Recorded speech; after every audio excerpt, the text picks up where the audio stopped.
Bon jeudi tout le monde, j'espère que vous allez bien.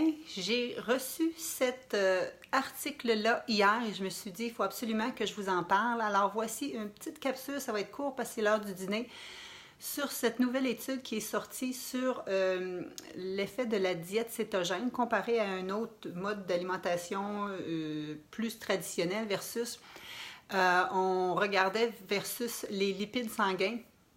La protéine C-réactine qui est un facteur d'inflammation et on regardait aussi au niveau de la glycémie, mais c'est pas tant ça que je voulais vous parler aujourd'hui. Donc, si vous regardez cette étude-là qui est parue dans un journal prestigieux, le Obesity, Journal of Obesity, donc j'ai écrit ça ici sur mon tableau blanc, c'est toujours plus facile de voir en visuel. Juste vous rappeler que présentement, je vous parle juste de ce petit article-là, OK? Et ce soir, 20h30, je suis aussi en direct parce que les gens se demandaient, hein, j'ai fait ma conférence au Congrès national de kinésiologie la semaine passée, les gens voulaient en entendre parler. Alors, on m'avait justement demandé de parler de la diète cétogène et du jeûne intermittent. Cette étude-là n'est pas dedans parce qu'elle est sortie la semaine passée. OK? Donc, c'est pour ça que je vous en parle aujourd'hui.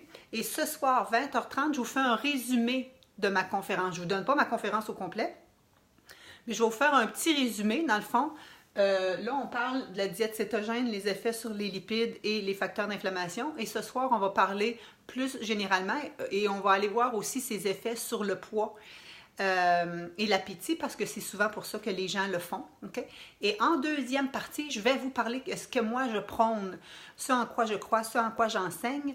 C'est quoi l'alimentation optimale si vous voulez perdre du poids, vous remettre en forme, et je vais vous parler de mon défi transformation santé, non pas le défi transformation santé, mon défi 30 jours VG Happy and Fit parce qu'on est présentement en période d'inscription. Donc, j'y vais de ce pas avec cette étude qui est parue dans le Journal of Obesity la semaine passée, le 8 mai.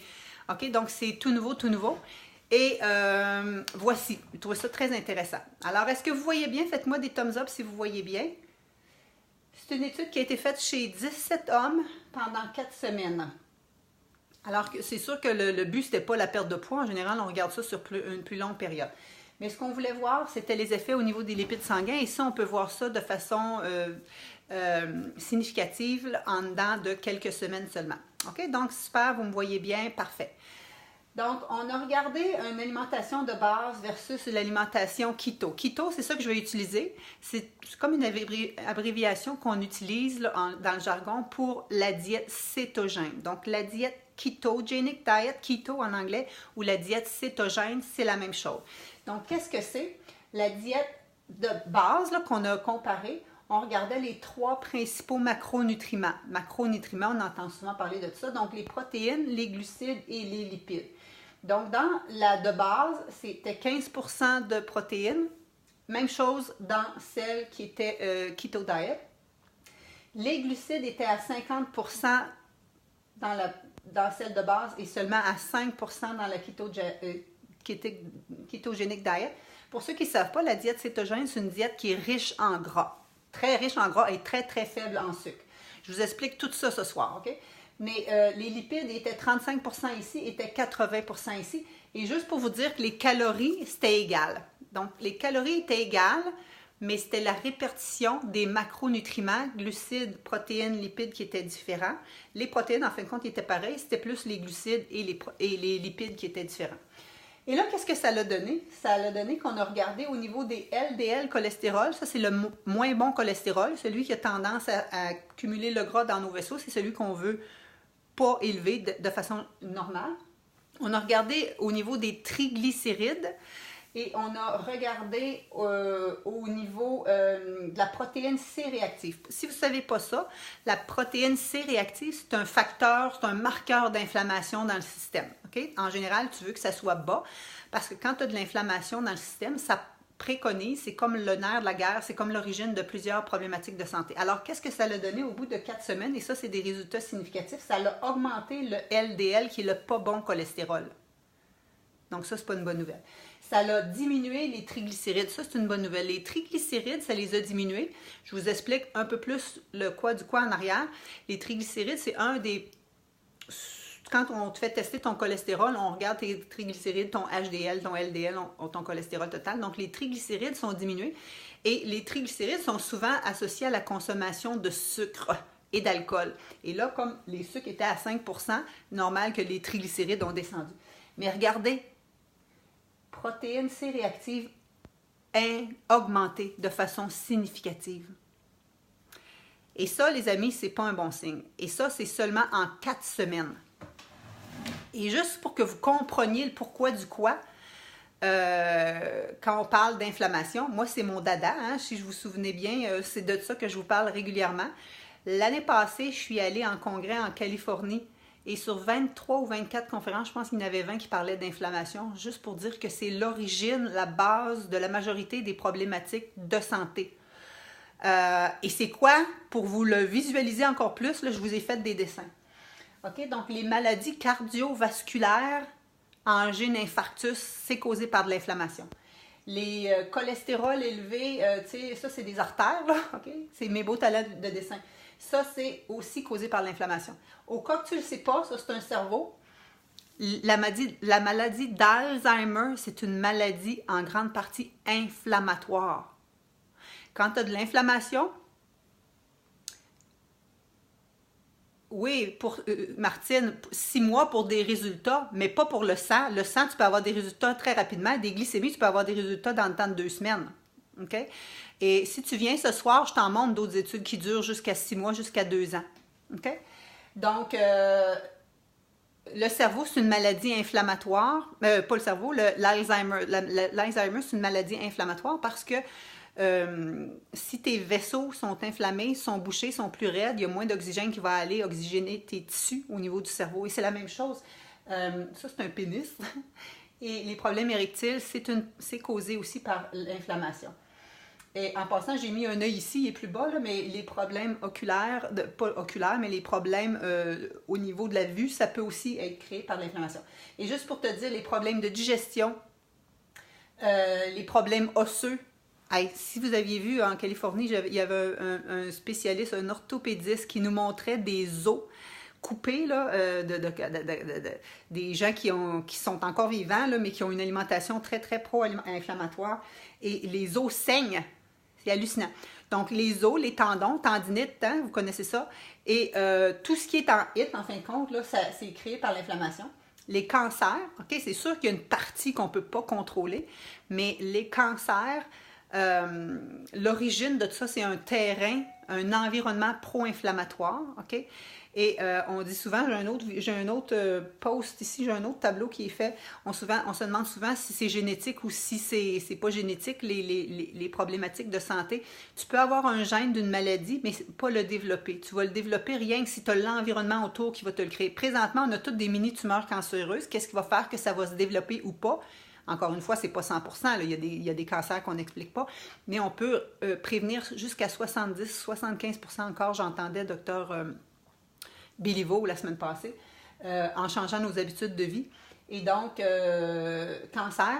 Et ici, ça, c'est un neurone, donc toutes les maladies neurodégénératives, Parkinson, sclérose en plaques, tout ça. Et ça, c'est homme-femme, donc c'est tout ce qui est hormonal, problèmes, troubles hormonaux, tout ça. Fait qu'il ne reste pas grand-chose. Pour ça, je te dis, l'inflammation, c'est à l'origine de beaucoup, beaucoup de problématiques de santé. Alors, quand ton alimentation, en 4 semaines seulement, ça augmente tes facteurs d'inflammation, en plus d'augmenter ton mauvais cholestérol, c'est pas tellement un bon signe. OK? Donc, ce soir, on va aller regarder ça. C'est une étude. Comme Martine a dit, c'est 4 semaines. On va aller regarder ce soir un petit peu plus loin. Mais encore une fois, moi, j'ai présenté une conférence devant plein de professionnels de santé, des PhD et tout ça. Donc, j'avais beaucoup de références. Je mange 3 pages de références. C'est pas ça que je vais vous présenter ce soir, mais je veux quand même que vous ayez une idée. Ça, on parlait de lipides et d'inflammation. Alors, ce soir, on va regarder qu'est-ce que c'est en général l'alimentation cétogène, qu'est-ce que ça mange en hiver, qu'est-ce que ça ressemble les repas et qu'est-ce que ça donne au niveau de l'appétit, au niveau du poids. Et moi, dans un deuxième temps, parce que ça, c'est en premier temps, dans un deuxième temps, je vais vous dire ce qui est optimal à la lumière de... C'est pas juste moi qui le dis, OK? Ce que je dis, moi, c'est ce qui est... C'est les conclusions des différentes études. Qu'est-ce que je vais prôner à la place? Et je vais vous parler justement de mon défi 30 jours VG Happy and Fit, où là, ben c'est sûr que c'est la totale, c'est tout ce qui est vraiment le plus optimal pour vous remettre en forme, si c'est ce que vous voulez, qui va comporter un volet alimentation. Je vais vous expliquer c'est quoi ce soir. Le volet exercice et le volet mindset. Et donc, c'est ça. Alors, moi, j'ai beaucoup moins mal depuis que je fais keto. Je fais de l'arthrose. OK, donc c'est ça, c'est tout ça qu'on va regarder. Il y a des gens qui ont des bons résultats, il y a des gens qui ont des moins bons résultats. C'est comme n'importe quelle diète. Il y a des gens qui vont... J'ai une dame qui m'a dit, moi, mon conjoint le fait. C'était pas ça, par exemple, on parlait du jeûne. Son conjoint le fait, il perd beaucoup de poids, elle n'en a pas perdu. Il y en a même qui en reprennent. Au niveau, donc dans toutes les études, tu vas avoir des plus, tu vas avoir des moins. Si tu regardes une étude isolée, ça va te donner des résultats différents. Mais si tu regardes des méta-analyses, ce soir, c'est ce que je vais vous présenter, des méta-analyses. Ça, c'est des études qui ont regardé toutes les études qui ont été faites sur le sujet. Alors là, on peut aller plus tirer des grandes lignes que juste une étude en particulier et on va aller voir qu'est-ce que ça va donner. Okay? Mais au-delà de voir qu'est-ce que ça va donner au niveau, par exemple, au niveau du poids, il faut que tu vois qu'est-ce que ça donne sur ta santé et il faut que tu vois qu'est-ce que ça donne sur tes risques de développer d'autres problématiques de santé. Tu veux juste être maigre ou mince ou tu veux aussi vieillir en santé? C'est souvent ça la question qu'il faut se poser. OK? Donc, ceux qui viennent d'arriver, ben, c'est déjà terminé. Je vous avais dit que ça allait être court parce que je vous reparle ce soir à 20h30. Donc, c'était mon étude qui est parue la semaine passée, qui ne fait pas partie de ma conférence de ce soir et qui comparait la diète cétogène versus une alimentation plus traditionnelle, si on veut, à calories égales sur les facteurs d'inflammation et sur les lipides sanguins. Avez-vous quand même trouvé ça intéressant? Faites-moi des petits thumbs up. Si vous avez trouvé ça intéressant, bien, je vous attends ce soir. OK? Et là, ce soir, ça va être différent. Ça ne sera pas mon tableau blanc. Je vous présente un PowerPoint. Donc, ça va être dans mon bureau. Et on va essayer que l'éclairage va être le plus optimal possible. Alors voilà, je vous remercie. Je suis Nathalie et ce que je veux vous rappeler que c'est présentement la période d'inscription pour le défi 30 jours VG Happy and Fit qui commence samedi le 25 et qui termine le 23, juste à temps pour être top shape pour l'été. Et si vous êtes de l'Outaouais ou même si vous êtes d'ailleurs, si vous regardez les nouvelles, vous savez que c'est les inondations ici, c'est pas croyable. Et il y a une organisation qui ont créé une enchère où tous les fonds vont justement aux sinistrés. Et moi, je donne une inscription au défi 30 jours VG Happy and Fit d'une valeur de 300 $. Vous pouvez aller vous-même participer au niveau de l'enchère. Et aussi, toutes les personnes qui s'inscrivent à mon challenge, ben, vous m'aidez à donner plus parce que je donne un pourcentage de chaque inscription aussi à la Croix-Rouge qui s'occupe justement de gérer tous les sous pour bien aider les sinistrés des inondations pour la région de l'Outaouais parce que moi, je suis en Outaouais. Alors, je vous remercie beaucoup. Je suis Nathalie Rousseau, experte transformation santé. Et ma mission, c'est toujours de vous aider, de vous outiller, de vous donner leur juste point de vue alimentation, exercice pour vous aider à être au sommet de votre forme, bien dans votre peau et débordant d'énergie. Alors, on se retrouve ce soir. J'ai créé un événement sur Facebook. Allez cliquer comme de quoi vous allez participer. OK? Ce soir, l'événement, il va être diffusé. Mais il ne sera pas en ligne très longtemps. Si vous le manquez, vous allez marquer votre nom sur l'événement pour qu'après ça, vous puissiez y avoir accès. OK? Merci. Bye bye. Bonne fin de journée.